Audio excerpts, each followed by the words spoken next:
If you're anything like me, your furry, scaled, or maybe even feathered family members aren't just pets, are they? They're really right at the heart of your home. Oh, absolutely. We love their quirks, we worry when they get the sniffles, and often we don't really spare any expense to make sure they're living their best lives. That bond is strong. It really is. So today, we're taking a deep dive into an industry that's built on that very love, actually. It's transforming these personal bonds we have with animals into a significant economic powerhouse, the pet care industry. Yeah. We're going to unpack why this whole sector isn't just resilient, but it's rapidly expanding, and why it's such a compelling landscape for entrepreneurs looking for real opportunity right now. And what's fascinating here, I think, is just how truly massive and robust the pet care industry has actually become. It's this undeniable economic force, but what makes it unique is that its momentum is really directly driven by those deeply personal bonds we have with our pets. It's not just some fleeting trend. It's more of a profound societal shift in how we view and integrate pets into our lives and, crucially, into our household budgets. And that creates this incredibly stable and growing market for a really diverse range of services. Okay, let's unpack this then. Yeah. When we talk about the pet industry, we're talking about serious money being spent. What are the big numbers telling us about this growth? What's the real story behind them? The figures are genuinely impressive, and they paint a pretty clear picture. Globally, spending just on pet-related services alone is projected for an annual growth rate of 9.21%. Wow. That's from 2023 to 2030. Think about that for a second. Nearly double-digit growth year over year for almost a decade. That's huge. It is.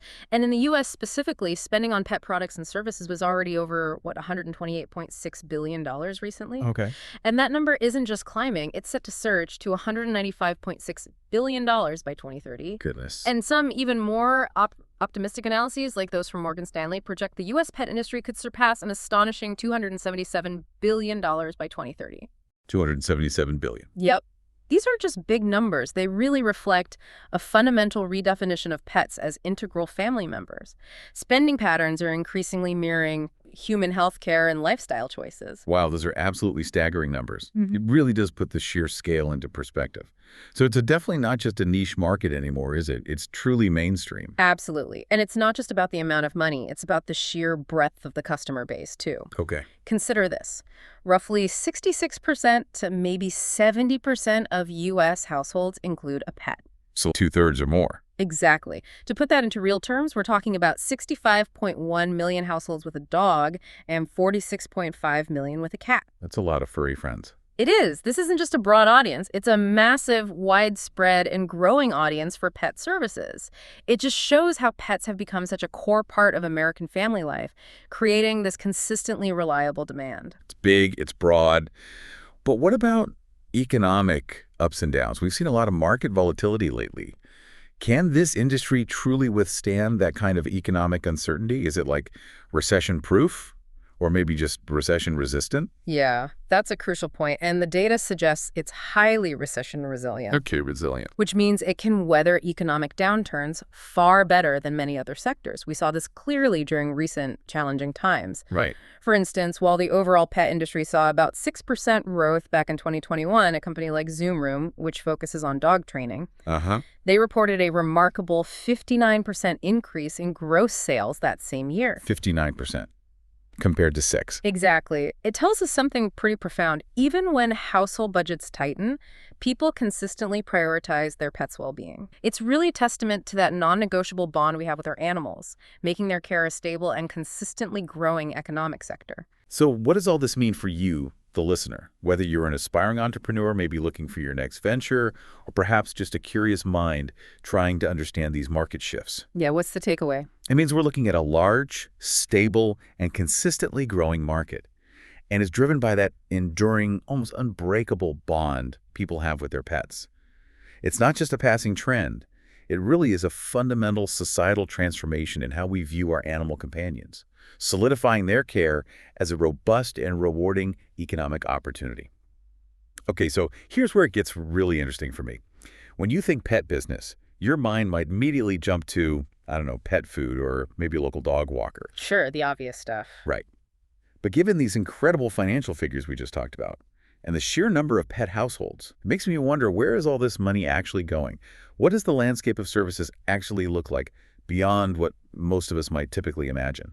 Yeah, you've hit on a vital point there. The scope is far broader and much more innovative than many people realize. It truly covers everything from these comprehensive, purpose-built facilities to highly specialized, almost concierge-style in-home care. It addresses pretty much every conceivable pet and pet parent need. Okay, break it down for us. All right. So first, let's talk about comprehensive care facilities. These are often designed as one-stop shops for pet parents looking for convenience and quality. Makes sense. We're seeing massive growth in dog daycare and boarding. Companies like the Dog Stop, Camp Bow Wow, All American Pet Resorts, Playful Pack, they offer these all-inclusive experiences. So it's not just dropping the dog off. No, it's about supervised playgroups, private suites, and often features like live webcams for pet parents to check in. Oh, people love that. They do. Boarding has really evolved from just kennels into a true staycation experience. It mirrors the desire for high-quality, enriching experiences that we look for ourselves. Yeah, absolutely. Yeah. Peace of mind, a bit of luxury for the furry family member. Exactly. And closely connected, grooming services are a huge draw.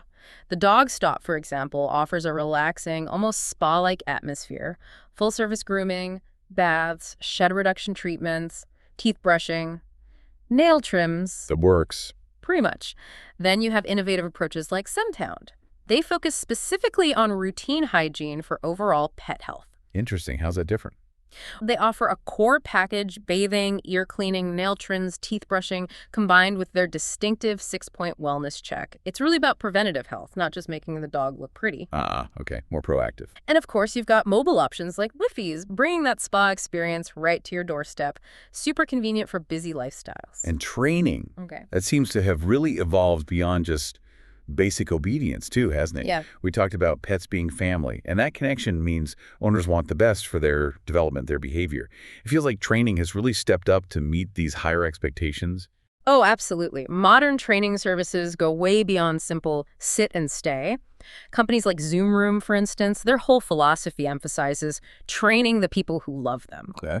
They offer incredibly diverse classes, agility, therapy, dog training, urban herding, even something called puplets. Puplets, like Pilates for dogs. Yeah.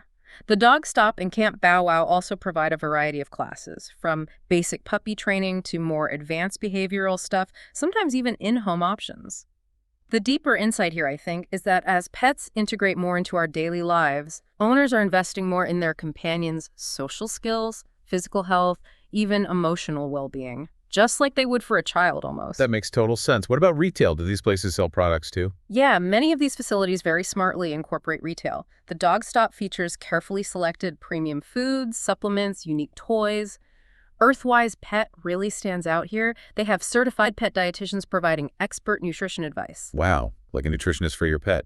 Exactly. And they have an exclusive private label product line that builds huge customer loyalty and really boosts profit margins for their franchisees. Smart. And then there's Pet Supplies Plus. They offer, get this, 7 omni-channel shopping options, which, for listeners who might not be familiar, just means they meet customers wherever they prefer to shop. Right. Online, delivery, curbside. Exactly.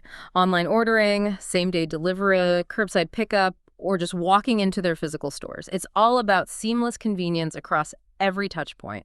Really reflects modern consumer expectation. Okay, so that covers the big facilities. What about other types of services? Right. Beyond those all-inclusive places, there's a thriving market for in-home and specialized services. These address very specific needs. Like dog walking. Yeah, dog walking and pet sitting are staples here. Fetch. Pet Care provides experienced animal lovers for basically everything. Puppy sitting, 30, 60-minute dog walks, overnight care in the pet's own home, which is great for comfort and familiarity. Less stress for the animal. Definitely. Woofies also excels in this area. And Fetch. Pet Care even offers highly specialized services like pet medical administration. Really? Like giving medicine? Yep, handling everything from pills to injections, and pet taxi services to transport pets safely to the vet or the groomer.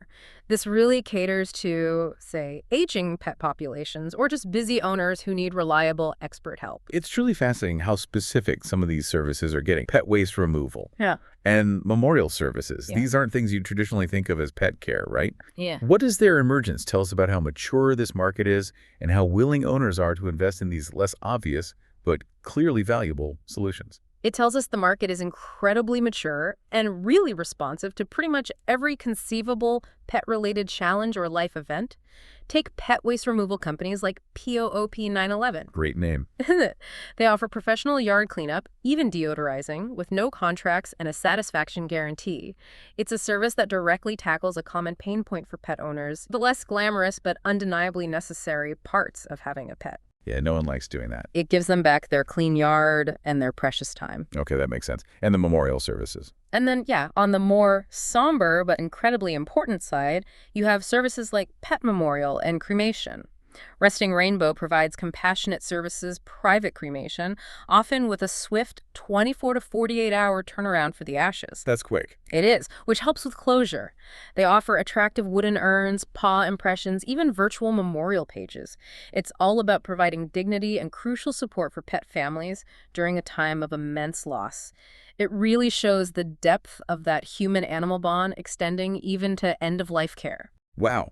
This incredible breadth really means there's a pet service business for almost any interest or community need you can imagine. Whether you're passionate about training or focused on health and hygiene, or maybe you see a need for those convenient services, the industry seems to offer a path for you to turn that passion into a thriving business. So you clearly see the immense opportunity in this space. It's huge, it's growing, it's diverse. Right. But okay, if you're not looking to build a whole brand or system from scratch, how do you actually step into this vibrant industry? Right. That's where the franchise model becomes incredibly compelling, isn't it? It's that idea of being in business for yourself, but genuinely never by yourself. Exactly right. The franchise advantage in the pet care industry is it's multifaceted, and it significantly de-risks that whole entrepreneurial journey. It really starts with proven business models and robust support systems. You're essentially investing in an established brand with a time-tested track record of success. You've got franchisors like Camp Bow Wow. They boast 25 years of success. All American Pet Resorts has 21 years of franchising experience. Earthwise Pet has 4 decades of expertise, and Pet Supplies Plus has 30 years in the franchise space. That's a lot of experience. It is. These aren't just names. They represent decades of refined operations, marketing strategies, customer service, everything. And this is actually where having a guide, someone who truly understands this landscape, can be invaluable. Like a consultant. But more special. Think about someone like Phyllis Pieri. She's a franchise strategist. She leverages, I think it's 4 decades of inside industry experience and has this network of over 200 vetted premier franchisors. Her whole goal is to match you with a concept that truly fits your lifestyle, your values, your financial goals. So personalized matching. Exactly. It's about not going it alone, but partnering with someone who's already navigated this path and knows the players. Makes sense. What about training? This partnership includes comprehensive training. Franchisees often receive really extensive training, including vital stuff like pet CPR and first aid certification, which places like Woofie's, the Dog Stop, and Fetch Pet Care offer. That's crucial. Absolutely. Zoom Room even provides proprietary training programs specifically designed to fully equip you to operate their unique model. And what about ongoing support? Because starting a new business can be really daunting, right? And navigating all the complexities alone. I think that's a common reason why startups fail. How do franchises address that long-term support? Yeah, the ongoing support is really a cornerstone of the franchise model. It's not just about getting started, it's about continued success throughout your ownership. Okay. This includes guidance in really crucial areas like developing effective marketing campaigns, PR strategies, getting expert help with real estate and site selection, store design, construction oversight, day-to-day operations, employee training, even sophisticated profitability management. So they help with the business side too. Big time. All American Pet Resorts, for instance, they pride themselves on providing unsurpassed support for their franchisees. And crucially, many franchises also foster this strong sense of community among the owners. Oh, interesting. Like a network. Exactly. Opportunities to connect at events, share best practices, share a fun culture, which you hear about from Woofie's, Camp Bow Wow, Zoom Room. This peer support network is just invaluable. You're not isolated. That sounds like a huge benefit. Okay, let's talk money. What about the financial performance and investment insights? Is the potential strong? The revenue potential in this sector is very strong. Camp Bow Wow reports an impressive average revenue of over $1 million per unit in 2024. Wow, per location. Per location. All American Pet Resorts sees an even higher average annual revenue over $1.6 million. And Pet Supplies Plus boasts an impressive $2.6 million average unit volume. Okay, those are big numbers. What about profit? Zoom Room's mature locations show an average net profit of about $184,000 with a robust 26.5% net profit margin. 26.5% net profit margin.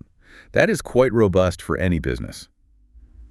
For an aspiring entrepreneur, what does that really indicate about the operational efficiency or maybe the pricing power within that specific niche compared to other pet services? It sounds very appealing. It absolutely is appealing. That kind of margin points to several things. Definitely strong demand, efficient operational models like we discussed, and often maybe less intense competition in some of these specialized niches. It suggests a business where you can achieve significant revenue while keeping those profit lines really healthy. Okay, and what about getting in? What's the initial investment look like? Does it vary a lot? It does vary significantly, which is good news because it means there is likely an option for various investment capacities.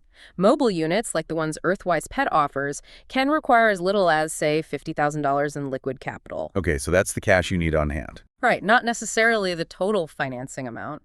For the larger comprehensive facilities, the liquid capital requirement can be upwards of $450,000, with total investments ranging from maybe $687,500 to over $1.5 million for concepts like all-American pet resorts. Big range. It is.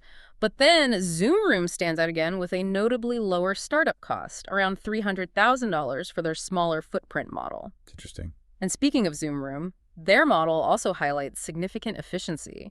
They boast lower payroll, often needing only 2 staff members working at a time, and minimal liability because owners are right there with their dogs during sessions. Ah, so the owner stays. Yes, which contrasts sharply with typical dog daycare models that often require larger staffs and higher insurance costs, which, can really eat into profits. Right. This kind of streamlined approach allows for those higher profit margins we just talked about. That sounds like a remarkably smart way to approach the business. Maximizing efficiency, minimizing overhead. What about the lifestyle, though? For the franchise owners, does this kind of business truly offer a good work-life balance, or is it more like a 247 commitment? Many owners really do attest to achieving a desired work-life balance, and while doing that, they're fostering these lasting relationships with clients and their beloved pets. That sounds rewarding. It does.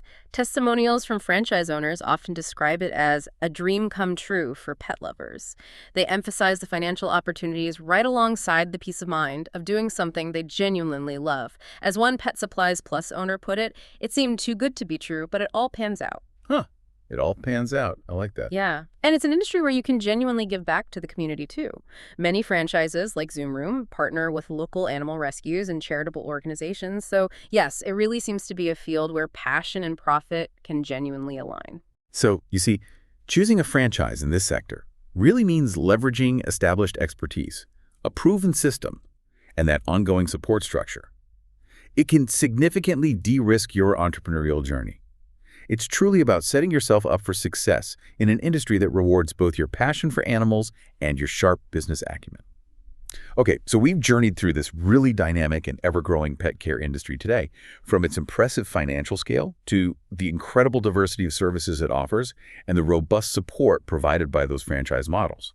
It seems pretty clear that this isn't just about cute animals, is it? It's about a resilient, profitable, and deeply rewarding business landscape that is only continuing to evolve. Which raises an important question for you, the listener, to think about. As this bond between humans and their pets continues to deepen and evolve, and as technology keeps advancing, what entirely new and innovative pet care services do you think are actually on the horizon? Ooh, interesting. What unexpected niches might emerge that we can't even really imagine yet, driven by these evolving pet needs and owner lifestyles? That's definitely a thought to chew on. The pet industry continues to be such a fascinating space, constantly innovating and expanding. We really hope this deep dive has given you some valuable nuggets of knowledge and maybe sparked your own curiosity about where this incredible industry is headed next. Yeah, lots to think about. Absolutely. Until next time, keep digging, keep learning, and of course, keep those tails wagging. Powered by yourfranchisecoach.com.